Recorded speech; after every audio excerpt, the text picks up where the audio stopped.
जय श्री गणेश, जय माता मातंगी।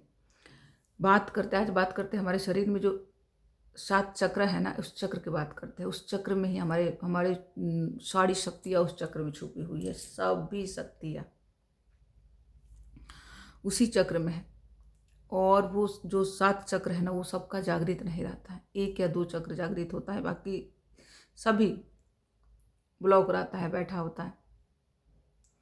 उसको हम बड़े होके जागृत करते हैं। आप बोलोगे कि इसमें बड़ा कहाँ से आ गया? बता रही हूँ ना। आपने देखा होगा जब छोटा बच्चा होता है, अभी अभी पैदा हुआ है, 2 दिन 4 दिन 6 महीना तक का आप बच्चे को देखे हैं ना, क्या होता है? आप देखना, वो सोया होता है ना, तो उसका पूरा ये चलता है, ऐसे ऐसे हिलता हिलता है। और यहाँ भी ना ऐसे ऐसे ऐसे ऐसे ऐसे हिलता है। तो क्या ये उसका सहस्त्र चक्र, जो उसका सहस्त्र चक्र है ना, बिल्कुल जागृत है। यहाँ भी उसका पूरा मतलब उसका 7 चक्र, जब हम पैदा होते हैं तो हमारे 7 चक्र जागृत होता है। और धीरे धीरे धीरे धीरे इस दुनिया में, जिसको हमारे मम्मी पापा या आप लोगों के भी मम्मी पापा जो भी है, सब लोग ये नहीं बोलते थे कि अरे अभी तो इसका जो बहुत बच्चों का बहुत दिन तक चलता है, ये जो हमारा सहस्त्र चक्र है ना, बहुत बच्चों का बहुत दिन के बाद में भरता है। मतलब वो 3-4 साल का हो जाता है तब उसका भरता है, क्योंकि वो बहुत ज़्यादा अध्यात्म है, इसलिए उसका बहुत दिन में भरता है। और बहुत बच्चों को 6 महीना में ही भर जाता है। 1 साल में 6 महीना में भर जाता है, बंद हो जाता है, ब्लॉक हो जाता है। तो जब तक हमारा वो जो चक्र जागृत होता है ना, तो आपने देखा होगा बच्चा हमेशा सोया रहता है। उसको ना भूख ना चिंता ना कुछ ना, और वो हंसता है कभी रोता है। वो क्या उसके साथ, वो क्या होता है पता है क्या होता है?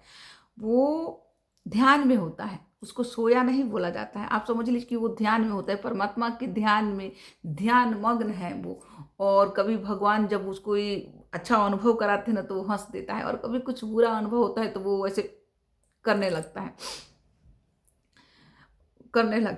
तो वो ध्यान में होता है। आप समझ लीजिए वो बच्चा हर वक्त ध्यान में होता है। और धीरे धीरे धीरे धीरे जैसे उसकी उम्र बढ़ती है, उसके बाद में फिर इस दुनिया के मोह माया लपट में आने लगता है। आदमी चिन्हने लगता है, फिर ये मम्मी है, ये पापा है, ये भाई है, बहन, ऐसे फिर दूध चाहिए, फिर पोटी सुसु, बहुत सारी चीज़ें ऐसे, दूध तो मतलब बहुत सारी चीज़ें ऐसे उसके अंदर भरने लगता है। धीरे धीरे धीरे धीरे सारे विकार, मतलब 5 साल 2 साल के अंदर अंदर ही उसके अंदर बॉडी में सारे विकार आ जाते हैं।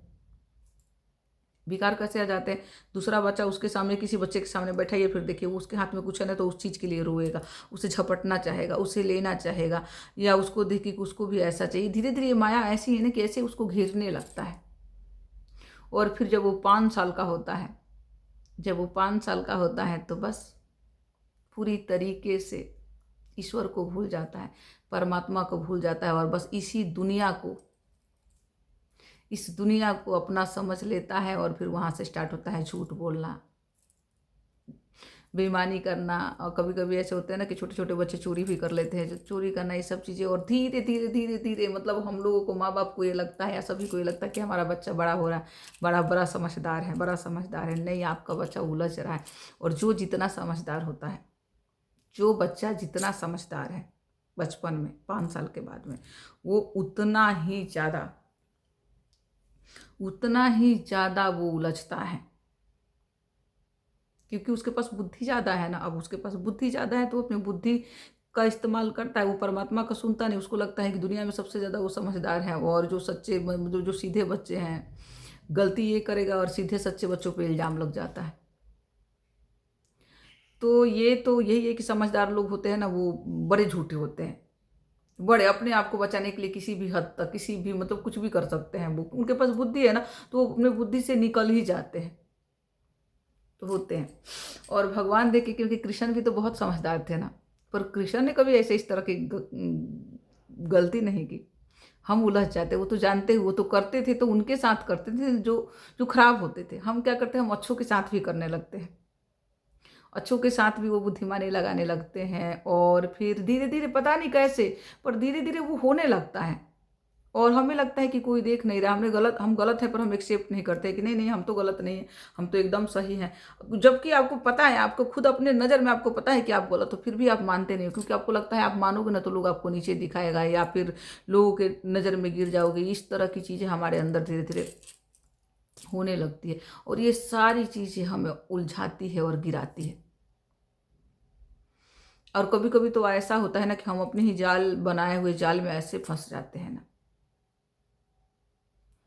कि निकालना बहुत मुश्किल हो जाता है। तब हम उस टाइम में भगवान को बुलाने लगते हैं कि प्रभु हे परमात्मा एक बार निकाल दो, एक बार निकाल दोगे ना उसके बाद मैं दोबारा मैं ये गलती नहीं करूंगी, दोबारा मैं झूठ नहीं बोलूंगा, दोबारा मैं ऐसा नहीं करूंगा, एक बार मदद कर दो, मदद करो। और वो मदद भी करता है, भगवान मदद भी करता है आपका। आप मदद करते हैं, भगवान मदद करता है, आप निकल जाते हो और फिर 2 4 5 महीना में वही गलती दोहराते हो। तो बस परमात्मा का कृपा जो है ना बड़ा अद्भुत है और बड़ा न्यारी है।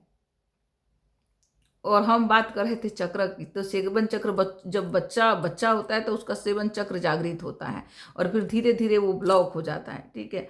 और उसके बाद में जब वो स्पिरिचुअल होता है, वो भगवान को समझता है, जानता है, और जितना ही डीप में जाएगा कि उसको भगवान कौन है, पहले तो भगवान के पीछे भागता है कि भगवान कौन है।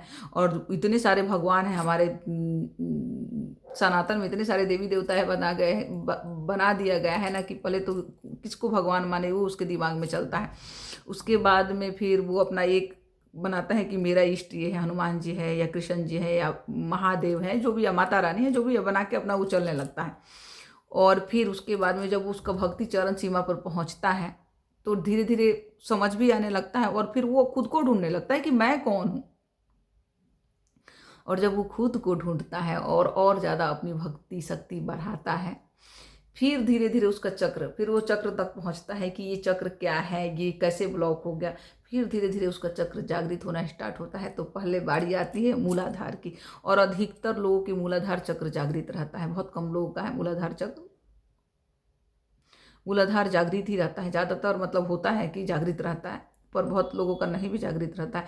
और जिसका, क्योंकि हमारे चक्रों में ही सारी शक्ति है, चक्र जिसका ब्लॉक है वो देखना वो बहुत डरपोक सा, बुझा बुझा सा, मतलब ना उसके अंदर उत्साह है ना खुशी है, डर डर भय में हमेशा घिरा रहता है, बहुत सारी चीज़ें उसके साथ होता है। और वो एकदम कमजोर कमजोर सा, और जिसका भी एक भी चक्र जिसका जागृत है ना, वो अपने आप को पावरफुल, शक्तिशाली, बुद्धि, सब अपने आप को मतलब हर तरह से मजबूत समझता है, एक भी चक्र जागृत हो तो।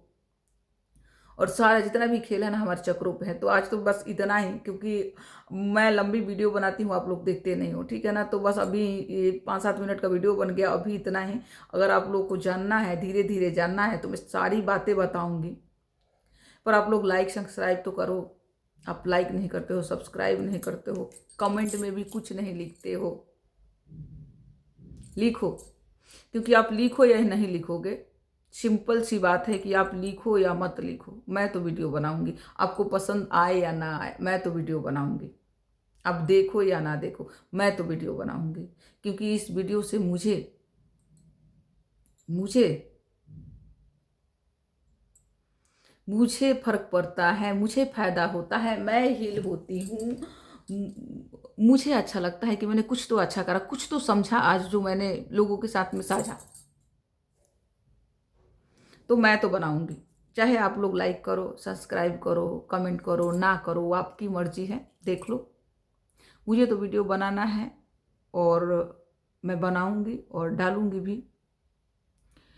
बाकी आप लोगों की मर्जी है, आप इसे सुनो, अपने अंदर धारण करो। अगर एक भी गुण आपने धारण कर लिया तो निश्चित रूप से आपका जीवन सुधर जाएगा। एक भी, इसमें से कोई भी एक पॉइंट लेकर अगर आप उसके ऊपर सोचोगे तो आपके हर सवाल का जवाब आपको मिलने लगेगा। तो बस मुझे इतना ही कहना कि मैं तो वीडियो बनाऊंगी और बनाती रहूंगी। मर्जी आपकी है, आप लोग लाइक करो या ना करो, मैं नहीं रुकने वाली हूँ। मुझे बनाना है और मैं बनाती रहूंगी। चलिए, सबका कल्याण हो, मेरा भी कल्याण हो। जय श्री कृष्ण।